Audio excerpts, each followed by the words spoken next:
Hello, good morning. You are welcome to my program, Mining for the Truth.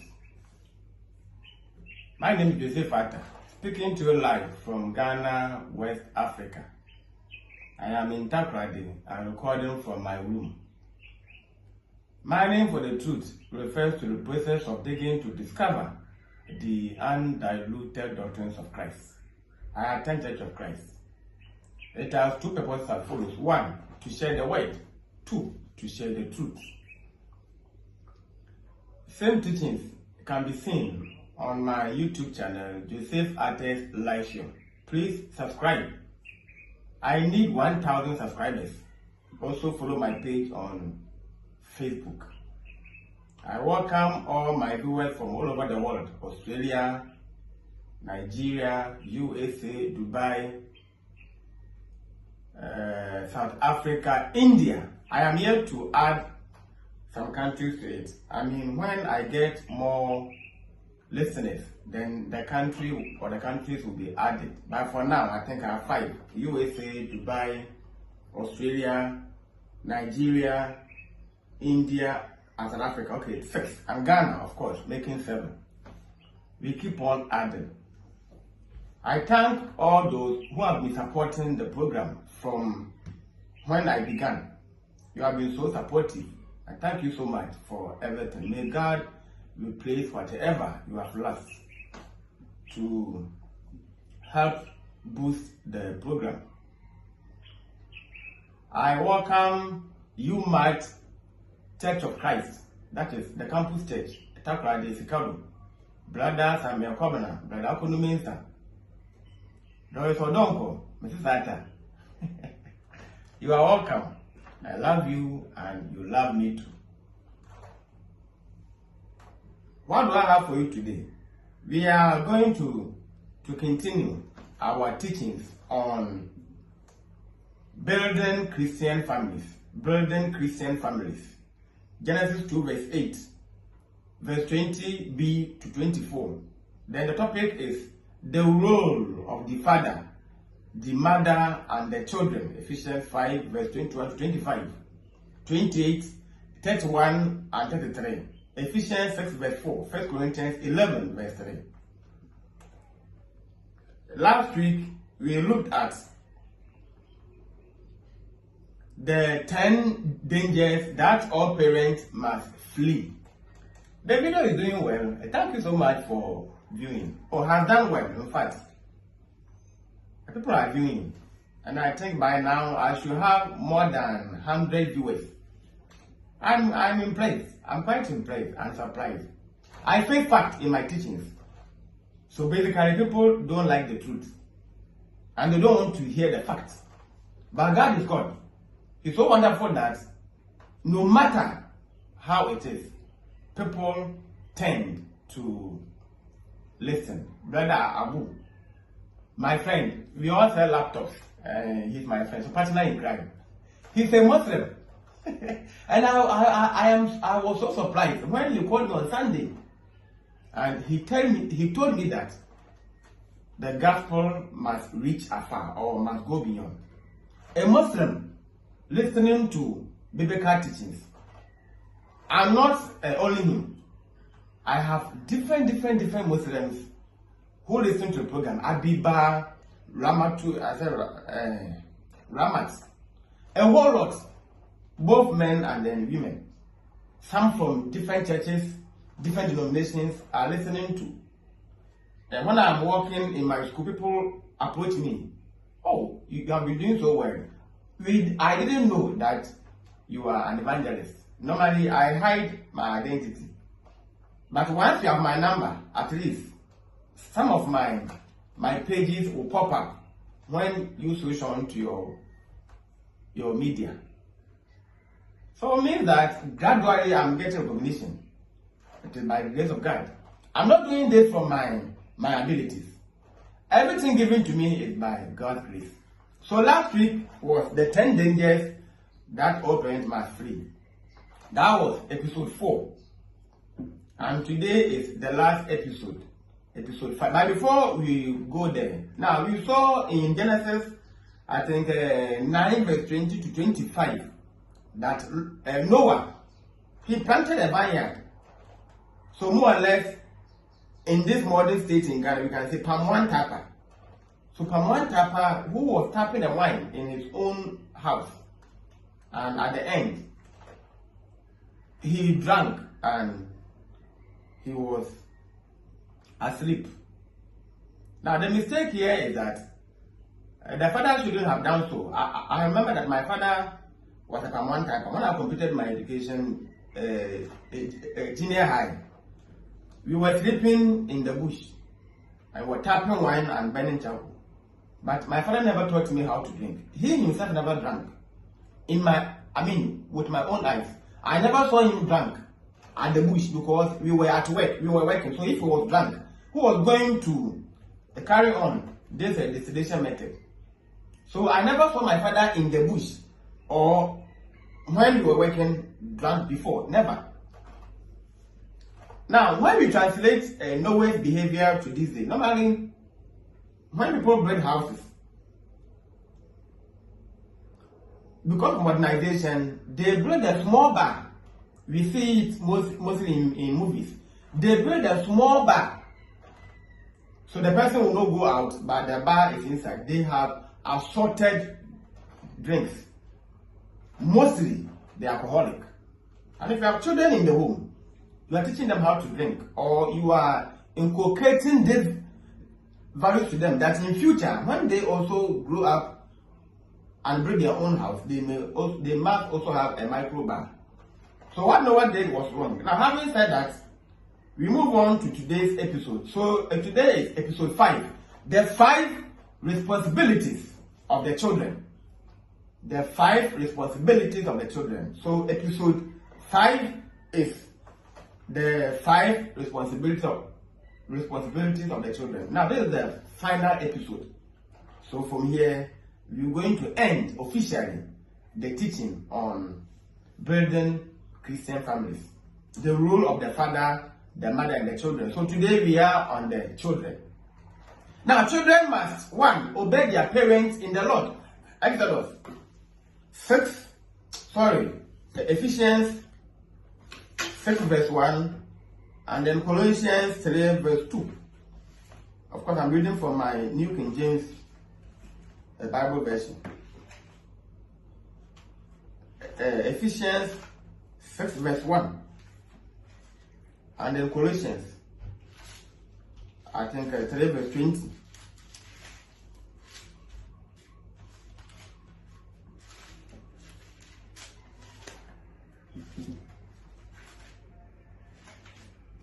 Okay, Colossians 3 verse 20. It's ready, so I will read it. Children, obey your parents in all things, for this is well pleasing to the Lord. For this is well pleasing to the Lord. So underline the phrase, well pleasing to the Lord.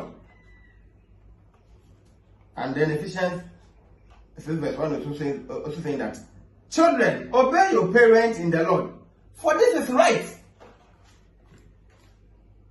Obedience is the appropriate disposition of a child to parent in the home. Appropriate disposition.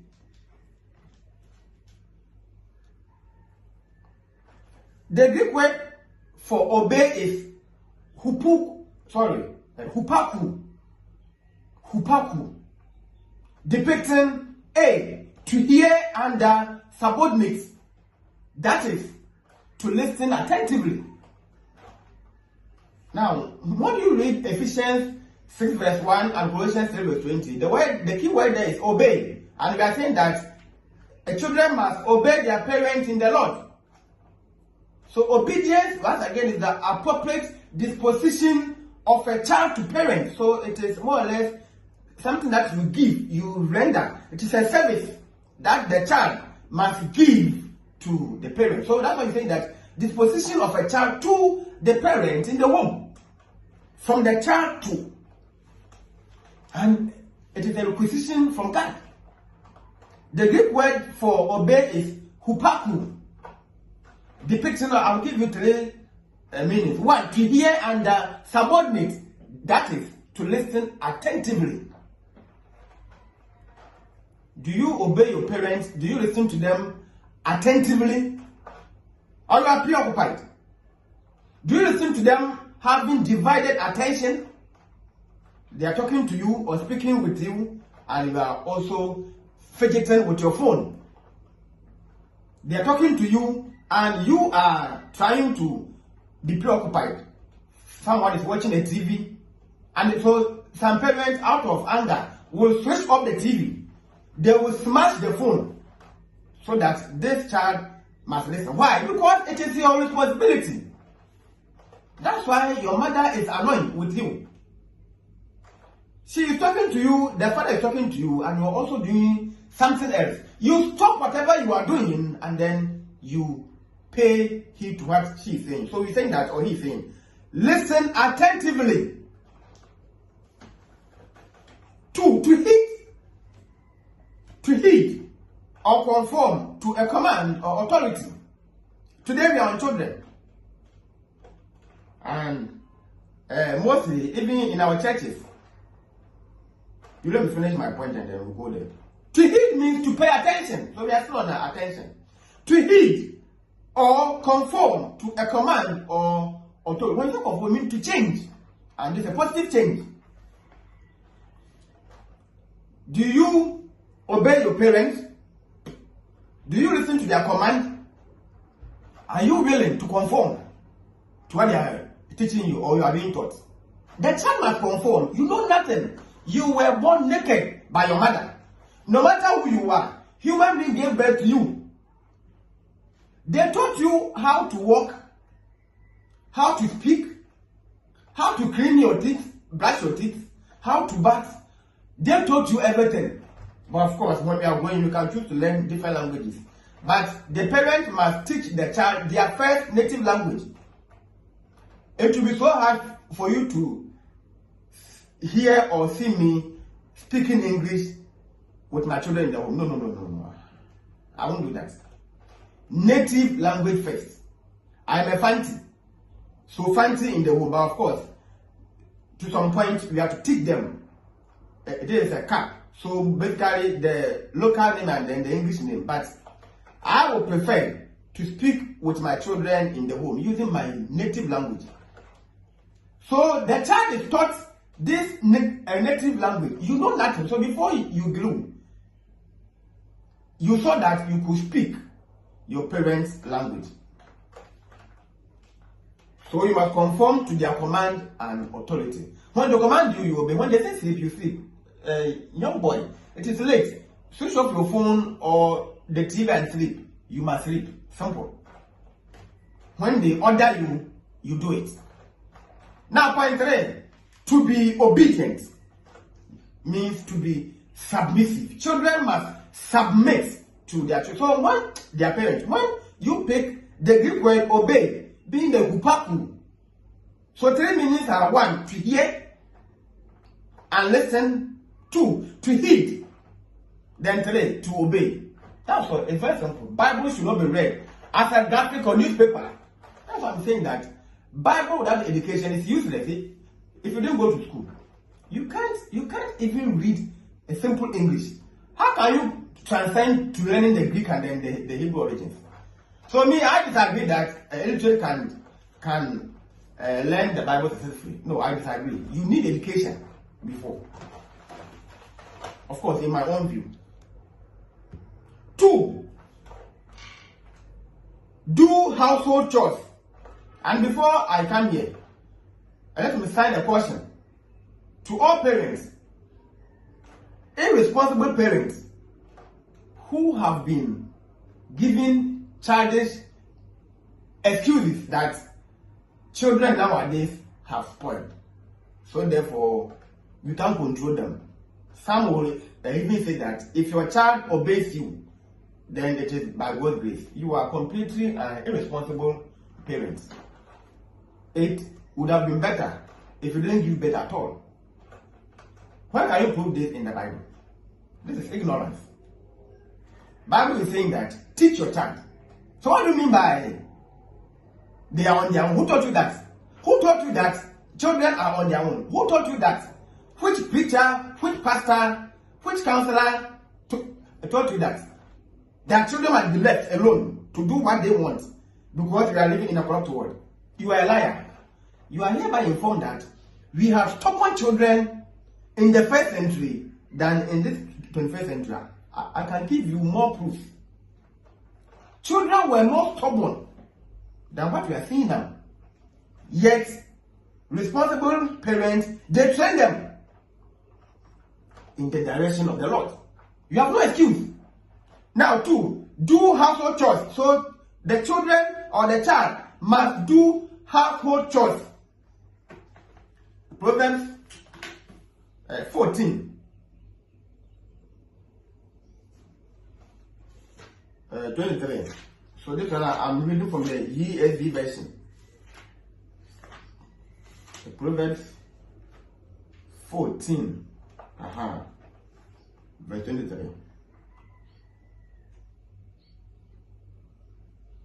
In all toil there is profit, but mere talk tends only to poverty. So we are interested in the A. In all toil there's profit. We mean work, hard work. There's profit in hard work. There's profit in labor.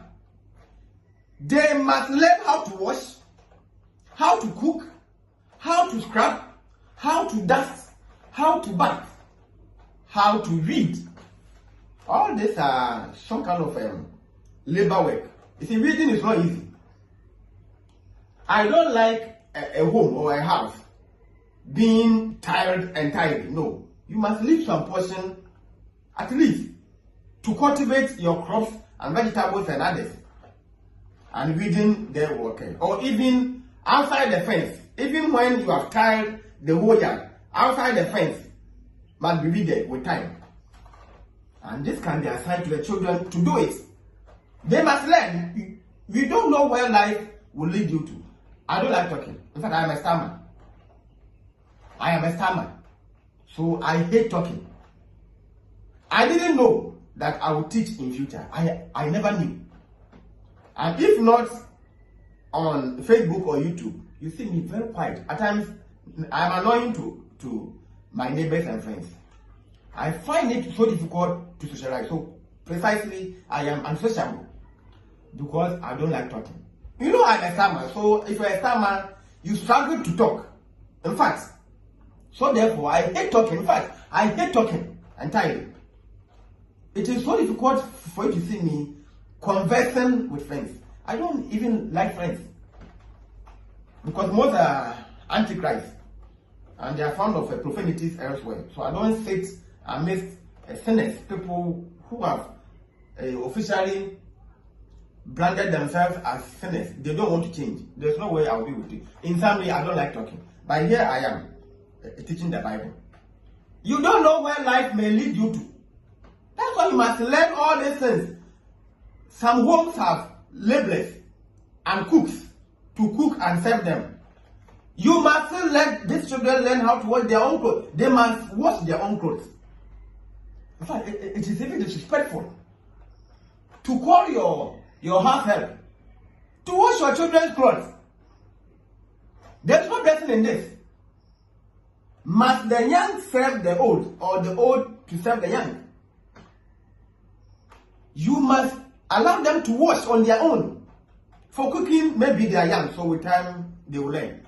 But for the washing, the scrubbing, the dusting, the stuffing chairs, the bathing and reading, they must be taught.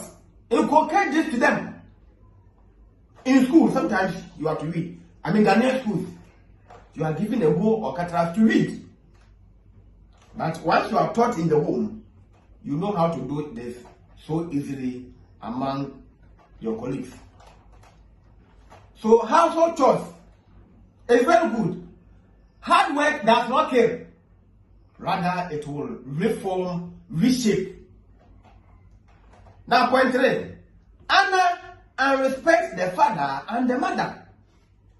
Exodus 20 verse 12. Ephesians 6 verse 2. you go to the Old Testament and you see that there's a linkage to the New Testament.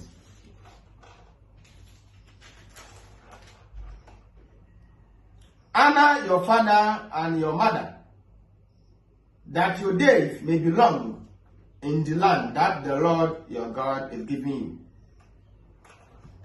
Ephesians 6:2. Luckily, my Bible is open to Ephesians. Honor your father and mother, which is the first commandment with promise. Which is the first commandment with promise. So you see that if you go to the chapter and verse we read in Exodus 20:12. Honor your father and your mother, that your days may be long. That your days may be, so the cross, your days may be long. So it means that disobedient children, their lifespan shrinks with time. When you honor them,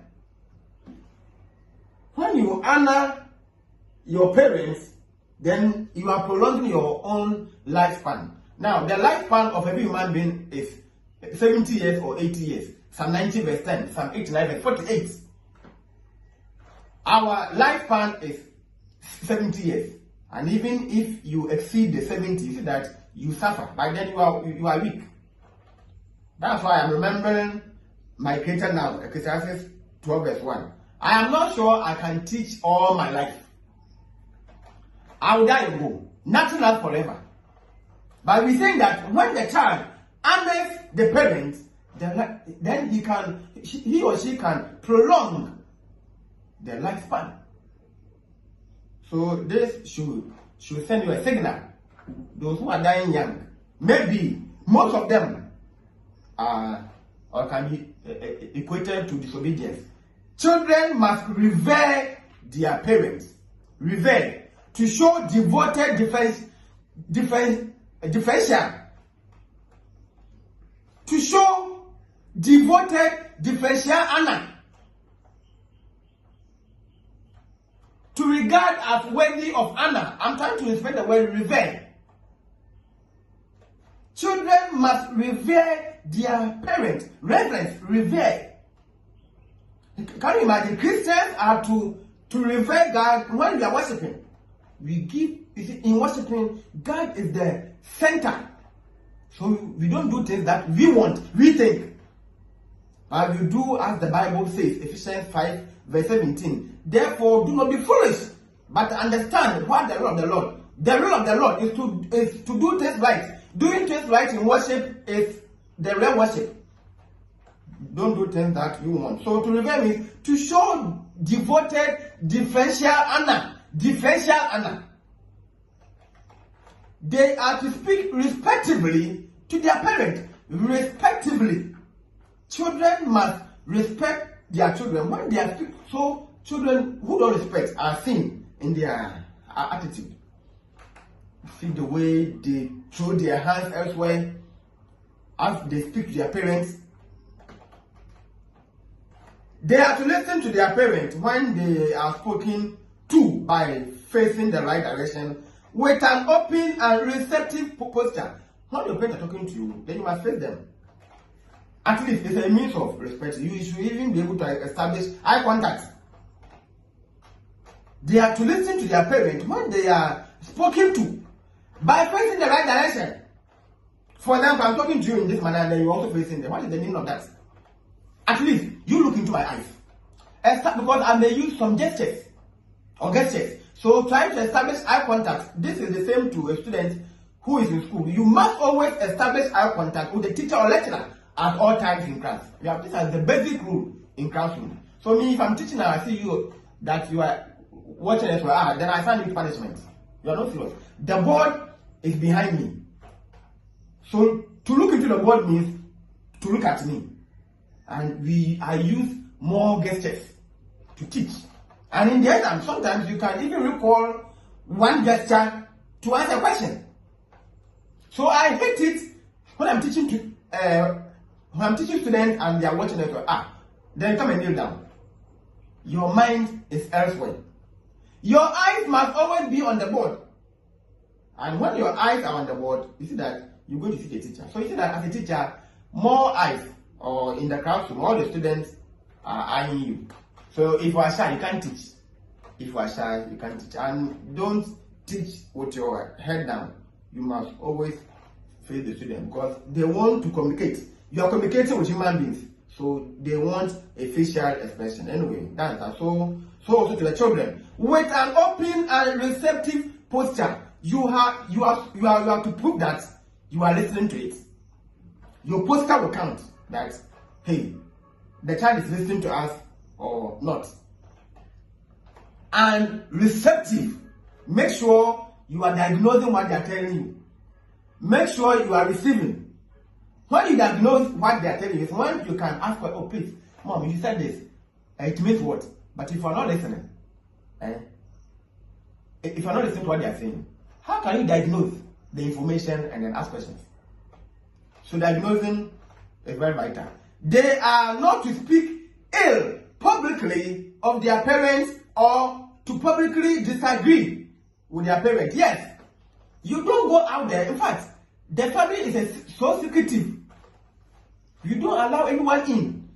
No matter what, things must be kept in. You don't go out to tell people what is happening in your family, to gossip about your parents, to report your parents to someone. No. There are two. When one offends, of course, the parents can also offend the child.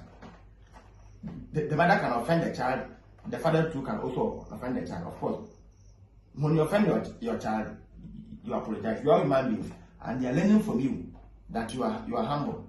You show humility, that you are father, so you don't apologize. This makes you a weak and irresponsible father. When you offend you, at times you shout on them unnecessarily. Sometimes you didn't know the real cause. So sometimes you even cane them or you punish them, and later you think that I didn't think twice, so I made a mistake. Be humble enough. Call this child, go to his or her room to apologize. And this will draw him or her more closer to you. That you are always right. The father must not always be authoritative. He must sometimes be authoritarian. So we say that the child must not address the parents publicly as bad. And he must, or she or he, or the children must not also disgrace their children publicly. For example, when the child is recalcitrant and defiant, they're going to disgrace you in public. Sit down and then the person will stand. We see this many a time with children. So this should tell you that the father or the mother or the child lacks concentration in the home. He or she is not captured well. Even if you don't respect in the home, at least when you go out, you must show respect. But hey, because it is their nature, they talk back to their parents anyhow. Sit at the back. He wants to sit in front. For example, you have a family car, and then you are going out. Let's assume that the child always sits in front, and the mother sits at the back. When we pick someone on the road, because the person is older, we give him or her the respect that the child must go and sit at the back for this visitor to sit at the then the child is angry. This becomes sometimes will become an argument. If the child is a toddler, then he or she will start to cry. So publicly you have been disgraced. That you don't train your child in the home well. If this child is sensible, he or she must even leave the front. Stand up for this visitor or this adult person to sit down. You must teach your children about inviting and invading. When you get visitors, they must leave the hall to their rooms, especially where you have a different room for the children. When you are at the hall and there's a visitor, they must run to the bedroom. And they must not go there to listen to conversation. They must go there to sleep or to do homework, watch TV, do whatever they want to. Inviting and invading. If you're a child, you are listening to me. These are your duties You must know about inviting and invading. Know when you are invited and know when you are invading. A privacy. Even animals as pets are taught. The first is inviting and invading. Are you invading or you are inviting? Please try to respect your parents publicly. It is so disheartening and it is so shameful for a child to disgrace the parent publicly. You have defamed them. In the household codes of the New Testament, codes, C-O-D-E-S, the operative term that is used to describe the appropriate disposition or temperament of a child to the parent is obedience. That's all. In the codes of the New Testament, we mean household codes, household order. In the New Testament, the operative term that is used to describe the appropriate temperament or disposition of a child to the parent is obedience. And delayed obedience is disobedience. That's all. So, obedience, obedience, obedience. The child must completely obey, be submissive to the parent. Delayed obedience becomes disobedience. So you don't have to wait before. Now, when you are sent on an errand or in the morning, you are supposed to perform some kind of a household chore. You do not delay to do this. You do it by time, by punctuality, by regularity. Don't do it when you want to. Tomorrow morning, 7 a.m., go and buy this from this store. It has passed 8 o'clock and you have still not gone. So that's why I'm saying that delayed obedience becomes disobedience. So if you wait to do it when you want to, it means you did not honor your parent. Now we have this word, honor and then respect. Later I will try to explain in my conclusion. Now number 3a, Isaac obeyed his father Abraham. Genesis 22 verse 29. Genesis 22 verse 29.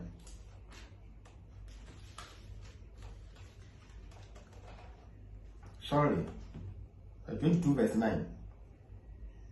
When they came to the place of which God had told him, Abraham built the altar there and Abraham built the altar there and laid the wood in order and bound Isaac his son and laid him on the altar on top of the wood.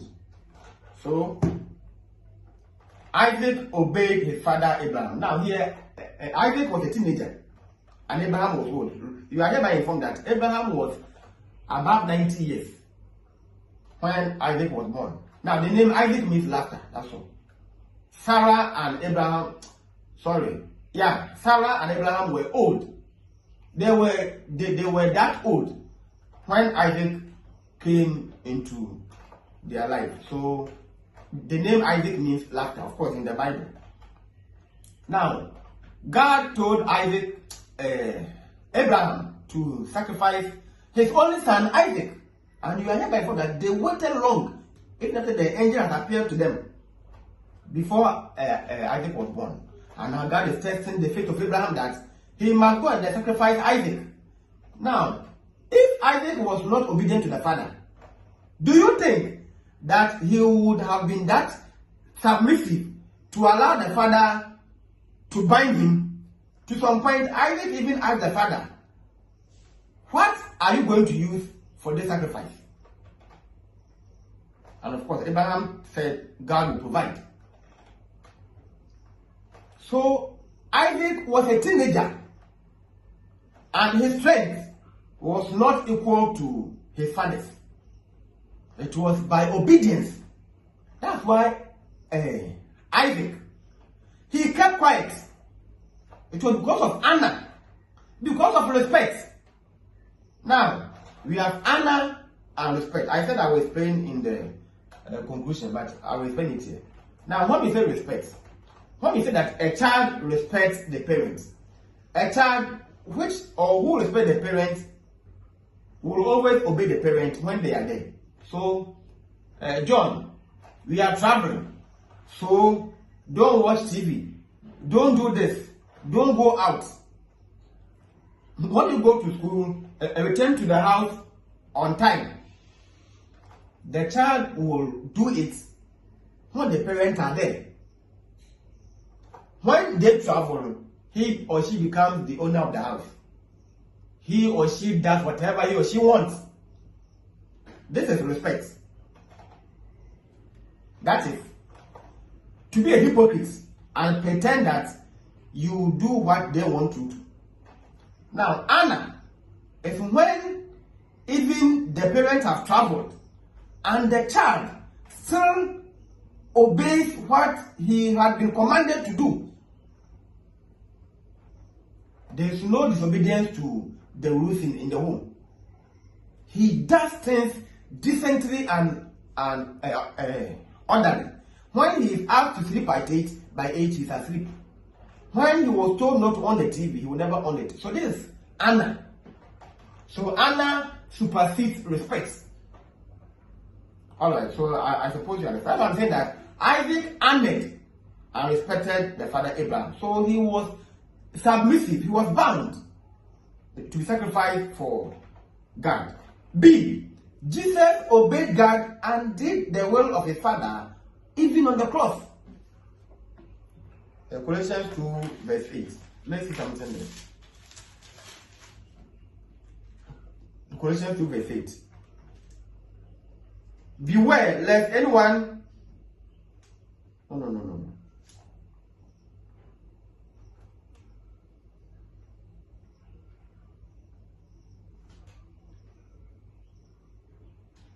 Colossians 2 verse... No. I'll find the verse. Let me see.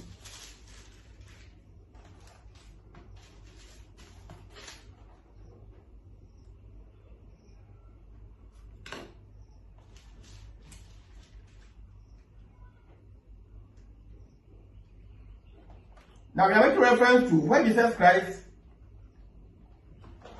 obeyed his father to the point of death on the cross. We have God the Father, God the Son, God the Holy Spirit. When we consider the family, we are aware that God, Jesus Christ, husband, mother, and children. So you see that even Jesus Christ takes others from the Father. So Jesus Christ had to be submissive enough to die on the cross for you and I. Of course, he was Christ, or he is Christ. He could have disobeyed the Father and do whatever he wanted. But because of the same honor, he obeyed. Jesus obeyed God and did the will of his Father on the cross. Just as Isaac also obeyed the father Abraham, and quietly he was willing to be sacrificed. But God provided an animal for it. That's why we think God will provide. Now, point 4. Adhere to instructions of their parents. Adhere to instructions of their parents. The word adhere means to stick to. We mean to be glued. We all know glue. So when you stick to something, or when you're obedient, then we say that you have adhered to an instruction. Proverbs 1 verse 8 is saying that. So we're saying adhere to instructions of their parents. Proverbs 1 verse 8.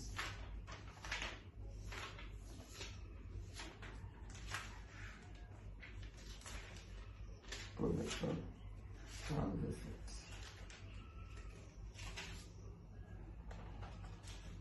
8.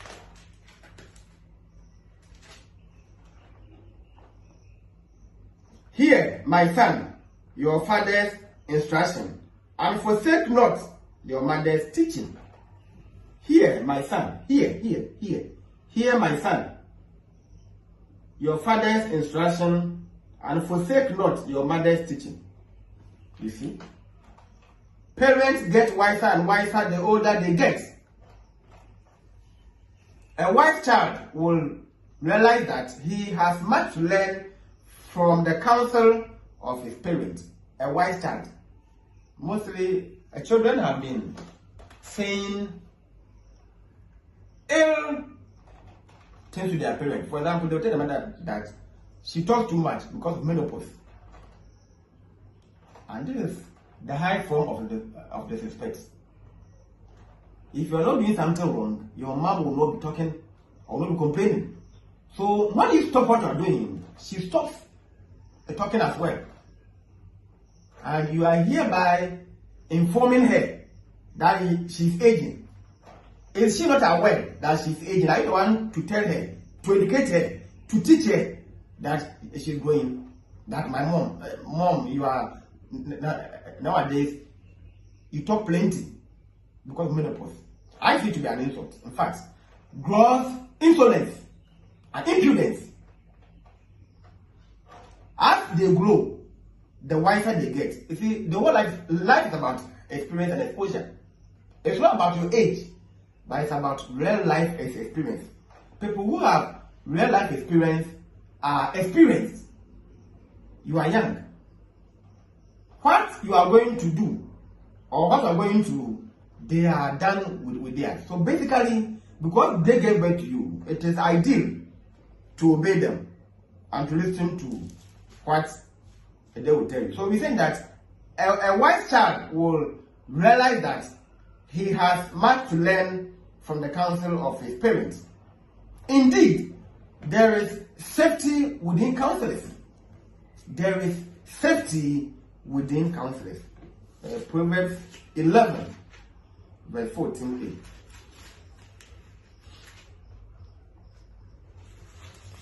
Proverbs 11, verse 14a. Where there is no guidance, a people falls. So here he's saying that indeed there is safety within counselors. When your parents are that knowledgeable, you are safe. You are safe in their middle. You are safe in their midst. Wise children must always seek the counsel of their parents all their life. Now here, we are going to correct that when you are married, precisely the girls, you're not supposed to be discussing your marital issues with your mother. Don't go to marriage with your mother. This is so boring and annoying that before the wife will agree to the husband's advice or request, she has to call the mother to ask before. It means you are still a child. So you have to go back to your parents' house. You are not qualified to be married. What do you mean by I should always consult my mother? You're supposed to plan with your husband. When your mom dies, or when parents are no more there, they will become a counselor. Wise children must always seek the counsel of their parents all their life. When you are in need, that one you can go there. We're not saying that don't have a discussion with them, but not issues between you and your husband. I see this to be an error, great error. It means you are leaking information. And mostly the husband becomes a stranger. And he's ruled out. The daughter or this child being the wife will always obey and do as the mother says. It's wrong. Your mother is not knowledgeable as a universal person. There's a limitation to this. So when they need to be invited, then they will all be invited to the home. It's when they are needed. Sometimes, some instances, they have to invite the whole household to come for some kind of to settle a dispute. That one is there, but it is also wrong that 1, 2, then you leak information. Whatever you are to discuss with your husband, sometimes you even have to discuss with your mother first. It is wrong. This isn't what we are making reference to, that wise children must always seek the counsel of their parents, though they are knowledgeable. But they are not universally knowledgeable. They don't know everything. So try to reason with your man. Alright, but however, you can go back to consult them. You can consult them. You can always fall on them. You can always, as many times we want, to fall on them. But it is so wrong that they become your dictators. Now, point 5. Care. So children must care for the parent in their old age. 1 Timothy 5 verse 4 and 8. 1 Timothy 5 verse 4 and 8.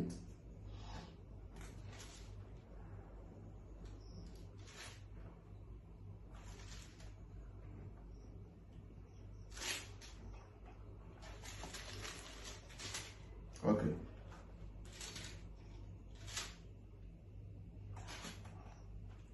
Verse 4. But if any widow has children or grandchildren, let them first learn to practice piety, you mean love, at home, and to repay their parents, for this is good and acceptable before God. Verse 8.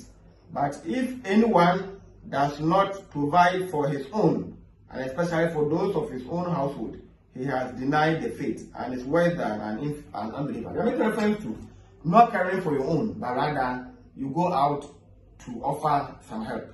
So they think that there's a quote, funny quote, that outside gentility, home cry. When you go out to appear to be so generous and so gentle, the home will suffer. Okay, so see to it that you take care of your parents. Now, it is also wrong for a parent to think that when I grow old, my children must come and then look after me. No. You are an able person. What did you do when you were young? You have to go to school. If you didn't go to school, you have to learn a trade. Do something for yourself than to put your burden on the child. You have lived your life to the brim. You have to even be supporting the child than being a parasite. You have given birth, maybe build your house. Your child has now begun his or her own life. Why are you draining him or her? So stop being a parasite to children. This isn't what I mean. That parasite them. We call it drag me to hell. You are dragging them. As they are moving forward, they are pulling them. No, it's wrong. However, it is also our obligation. Now, to care for is not always about giving money. But we do not neglect them. Do not neglect your parents when they are old. They need you more. When you grow old, we turn to the children. You see, children are helpless.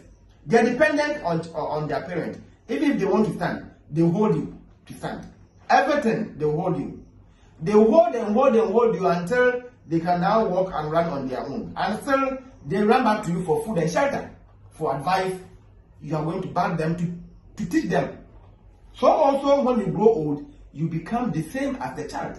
You become dependent. You are weak. Someone has to lift you. So you have to make time to care for your parents when they are old. It is when we also become parents before realizing how much our parents did for us. When you grow older, maybe you will not see, but when you grow old, you say, hey, this means that my parents, they struggled for me. They needed my help. Then you are also old. So you also need help. You see that you are weak. You can't be agile as you are young. So do not neglect or abandon. The word is abandon. When you abandon them, they become alone. They become rejected, neglected. And this can even kill them earlier. It will send them to their early graves. Because you are what they know. Why should you go out to care for someone's parents and leave your own there? Then it means that you are worse than an unbeliever. Care for the home before you care for your neighbors. Now, the question is saying that it is a command for children to obey and honor their parents. Ephesians 6 verse 1 to 2. It is a command for children to honor and obey. So it is by force. For a prolonged lifespan. So the honor and obey is found in Ephesians 1 and 2. And to prolong your lifespan is found in Ephesians 6 verse 3. Now this is the end of my presentation on the theme building Christian families. Topic: the responsibilities of the father, the mother, and then the children. So today marks the end of the entire teachings. Having said that, next week I'll come your way with a sermon. In fact, I'm tired. I have to rest more and then start a different teaching or another teaching.